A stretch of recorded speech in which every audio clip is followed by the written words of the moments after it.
Sutra u Beogradu nema padavina. Ponovo smo u našem improvizovanom beogradskom studiju televizije Šabac. Protest počinje za, evo, manje od pola časa. Novi sagovornici, Dragan Popović iz Centra za praktičnu politiku, a možemo, Dragane, uz dobroveče da kažemo da vi nama dolazite iz kuće ljudskih prava, je li tako? Hvala na odvojenom vremenu za televiziju Šabac. Hvala vam. Aris Movsesijan, predsjednik političkog savjeta Nove stranke, na neki način i domaćin. Hvala i na tome što nam pomažete i dobrodošli u ovaj program. Arise, da krenemo od vas. Malo pre rekoh koleginici Dobrilović, povela se rasprava na Twitteru i društvenim mrežama oko ovih jaja. Da li jajima treba ići na RTS? Pa znate kako, ja imam dovoljno godina da pamtim da su se jaja koristila u tu svrhu, ali koliko se sećam, a sećanje me možda vara, ali mislim da mu u ovom slučaju ne vara, to niko živi nije najavljivao kao nekakvu akciju, to je bio gest nekih ljudi koji su želeli na taj način da iskažu svoj stav o tadašnjoj TV Bastilji, RTS-u ili kako smo već sve to zvali. Tako da, ja lično nisam pristalica da se organizovano donose jaja i da se gađa bilo koji objekat. Ako to neko želi, to je njegov lični stav i onako je ovo protest gde, čini mi se, svako iz svojih nekih unutrašnjih određenih razloga dolazi i ima neku pobunu u sebi i još uvek očigledno nije artikulisana ta pobuna kao jedan kolektivni čin, nego zaista čini mi se da svako ima jedan taj deo pobune u sebi koji nosi. Pitanje je vremena da li će se i kada će se, a skoro sam siguran da hoće, ta pobuna nekako definisati. Odlično, evo pitanja za Dragana. Jel to znači da je ovo sve neka, ajde tako da kažemo, uvertira dok nešto ne sazri i dok se konačno nešto ne definiše? E sad, da li će se to, da kažem, definisati samo od sebe ili ipak je potrebno da se malo i drugačije dela? Pa definitivno je potrebno više organizacije, više dogovaranja, više razgovora, na kraju krajeva više. Inače, čak i na ovoj, ajde da tako kažem, uslovno rečeno našoj strani, dakle, na ovoj strani koja je protiv autoritarnog sistema, ima malo međusobnog razgovora i malo međusobnog dijaloga, malo slušamo jedni druge, da tako kažem. Tako da, Aris je dobro to rekao, to jeste bila spontana akcija pre mnogo godina, 96. 97. Sad je reciklirati, ja nisam siguran da je to najbolje rešenje, da ajde, ne pretendujem da znam šta je u ovom trenutku najbolje rešenje, ali ono što mi se svakako čini je da nam treba šta god da izaberemo, znate šta, u Skoplju su imali, farbu su bacali na institucije i tako dalje, dakle, nije ništa strašno i nije ništa neprikladno građanskim protestima da vi na taj način izrazite. Dakle, to nije nasilje, da se odmah razumemo. Dakle, bacati jaja ili farbu ili tako te stvari, toalet papir što je radio Ne davimo Beograd ovde. Dakle, nije to problematično sa te strane, ali jeste problematično da nema jasnog plana, scenarija, mada, opet i tu se vraćam na vaše pitanje, koje u stvari sadrži i odgovor u sebi. Dakle, ovo jeste stvarno vrlo neobično. Cijeli ovi protesti su jako neobični, vi jasno vidite da iza ovoga ne stoji nekakav master plan, da ne stoji nekakva, ne znam kako, organizovana grupa ljudi. Dakle, ovo je bukvalno provalilo nezadovoljstvo iz ljudi koji više ne mogu podnesu ovakav sistem. I ljudi se onda s puno prava, čini mi se, plaše. Evo, Arise, vi ste politički angažovani i ovo što građani rade jeste na kraju krajeva, budimo realni, jel tako, jedno političko angažovanje, ali ne kroz formu postojećih stranaka. Onda se ljudi i pitaju šta sad dalje. Ljudi se plaše da će, kako vreme bude odmicalo, ta energija početi da se rasipa i da će, što bi narod rekao, mast da ode u propast. Ja ne mislim da sada neko može sa velikom sigurnošću utvrditi šta će se desiti. Zaista, evo, ja sam mogu u moje ime da govorim da nisam siguran da li se rasipa energija ili ne. Zato što smatram da pobuna jeste nastala iz tog unutrašnjeg nekakvog čina, koji prosto negde je moralo da dođe do ventila nekakvog, da se negde ispolji. Nema drugog načina. Nemate medije, i to je uvek greška svakog diktatorskog režima, svake autokratije, da uvek kao neki fluid to nezadovoljstvo pronađe načina da se ispolji. U ovom trenutku to je ulica. Ne možemo reći da se rasipa energija, ona se širi. Jer imali smo sada proteste i u Novom Sadu, i u Kragujevcu, i širom Srbije, da sad ne nabrajam. Oni su sada nešto manji možda u tim manjim mestima, ali i to je normalno s obzirom da je tu, zna se ko, gde, šta, kako, da je strah možda čak, ne možda, nego i veći, i neinformisanost. Znate, nisu svi ljudi na Twitterima, Facebookima i ostalo da mogu da prate... Oprostite što vas prekidem, ja mislim da tu i vlada velika, da kažem, zabluda kod ljudi. Jedan deo naroda se, uglavnom mlađi svet, preko Twittera obaveštava šta se događa. Mi svi kao da zaboravljamo da veliki deo Srbije nije zaista upućen u prava dešavanja. Pa dozvolite, vi čak i u Beogradu imate ljude kada ih zaustavite na ulici, ne znaju da se u gradu u kome žive događaju ovakve stvari na kraju krajeva. Dragane, kako vi to vidite? Pa, apsolutno. Dakle, nema tu...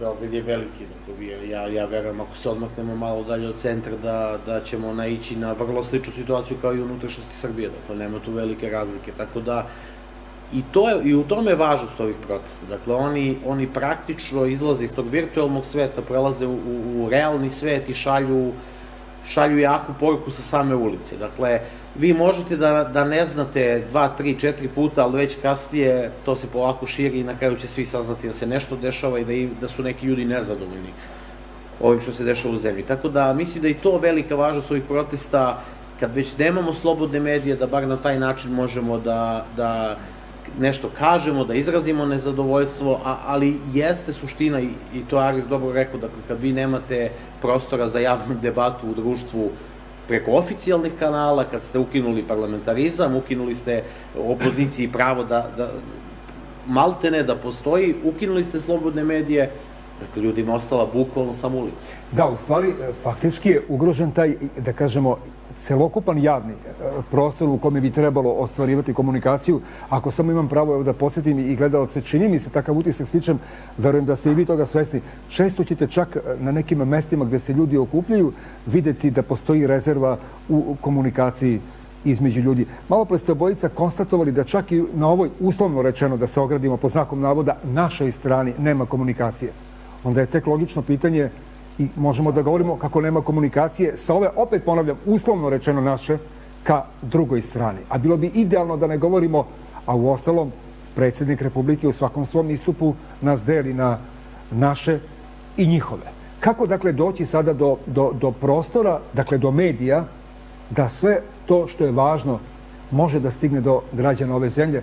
Tu će, čini mi se, biti pred nama jedna žestoka borba da dođemo do prilike da se govori slobodno. Ja lično mislim da su mediji druga instanca. Prva instanca je jedan dogovor između aktera političkih. Da li su to političke stranke, da li su to pokreti, građanske inicijative. Prva stvar koja mora da se desi, to je da se ti ljudi između sebe nešto dogovore. Pa tek onda u medije ići.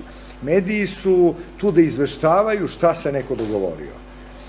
Ovde je obrnut proces. Ovde se prvo lupi nešto u nekom mediju ili na društvenoj mreži, bez neke saglasnosti, bez nekakvog dogovora. Znači, mi smo potpisali onaj dokument jedan u kome jasno piše da neće se preduzimati nikakve inicijative povodom tih zahteva, to je za slobodu medija, za izbore i tako dalje, dok se zajedno nešto ne dogovorimo.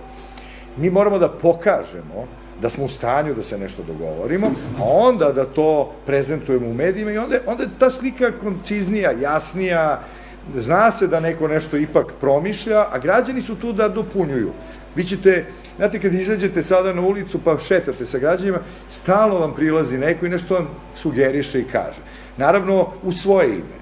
I zato kažem da je unutrašnja pomoć, da svaki čovjek ima neki svoj problem. Ajde da kažemo, svakoga nešto žulja i svakome nešto smeta. Sad u stvari jeste pitanje, Dragane, zar ne, potrebno je da neko konačno to zaista jasno formuliše i da sa nekim određenim, da kažemo, i zahtevima pred vlast praktično izađe, a da ne kažem sad naivno kamo puste sreće da o ovakvim stvarima i ne govorimo.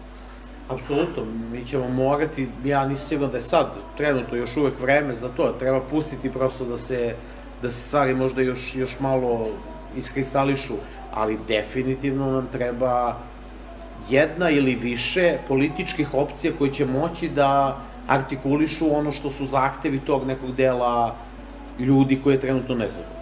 Dakle, i to je ovde ta neravnoteža, poremećen politički sistem. Dakle, vi uopšte nemate nikakvu artikulisanu, to jest nemate ozbiljnu, imate mnogo malih sitnih aktera na tom delu političkog spektra, ali nije to dovoljno jako i nije dovoljno ozbiljno da artikuliše nezadovoljstvo ljudi. Tako da, moguće, ja se nadam, ne smem to da prognoziram, ne znam šta će biti, ali moguće da će i ovi protesti doprineti da se ipak malo jače politički sve to artikuliše, da se, ajde da tako kažem, da se uradi onaj predkorak koji je možda i najvažniji, da se povrati poverenje ljudi u politiku. Dakle, ljudi moraju da počnu da veruju da je njihov angažman, vi ste rekli lepo da se ti ljudi bave politikom, apsolutno. Dakle, politika je upravljanje javnim poslom. Svako ko izražava nezadovoljstvo, ko nešto predlaže, ko sugeriše, ko piše peticiju, ko učestvuje na izboru, šta god da radi, on se bavi politikom. Da, naravno, evo, inače, kao rezultat i odgovor na već nekoliko subota, večeras je ovo 8. put da građani u Beogradu će biti u toj šetnji. Imali smo i odgovor vlasti posle onog dana kada smo obeležili godinu dana od ubistva Olivera Jovanovića, već sutradan, iako je ranije najavljivano.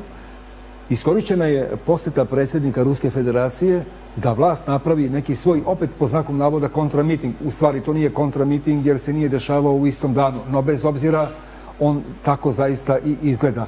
Kako je vama to sve izgledalo? Pa to izgleda dosta, ajde da upotrebim tešku reći, jadno. Dakle, to je nedopustivo u jednom normalnom društvu da vlast radi takve stvari. Dakle, vi ste, sve što se tog dana dešavalo je bilo potpuno nenormalno. Sve.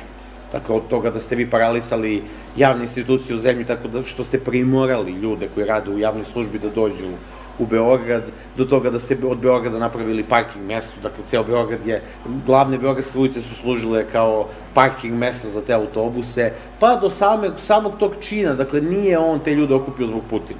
On je te ljude, oni su nosili na kakava transparenta kom je pisalo 1 od 300 miliona. Dakle, on je i time pokazao da je to kontramiting. Odnosno, želeo je verovatno, neverovatno, upravo da pokaže kao odgovor na proteste građana da je on taj koji ima u stvari više pristalica. Zato sam i upotrebio reč jadno. To je nedostojno ozbiljne politike, a posebno je nedostojno države. Dakle, jer oni to nisu radili kao politička stranka, oni su to radili bukvalno zauzimajući, iskorišćavajući i zloupotrebljavajući sve javne resurse koje im stoje na raspolaganju. Od javnog servisa do poslednjeg centra za socijalni rad i vrtića u ovoj zemlji. Dakle, to na tako grubi, na tako groteskan način okupirati sve državne institucije, iskoristiti ih, zloupotrebiti ih, ja mislim da i to je na kraju krajeva dovoljan dokaz zašto mi moramo da budemo svake subote ili petka na ulici.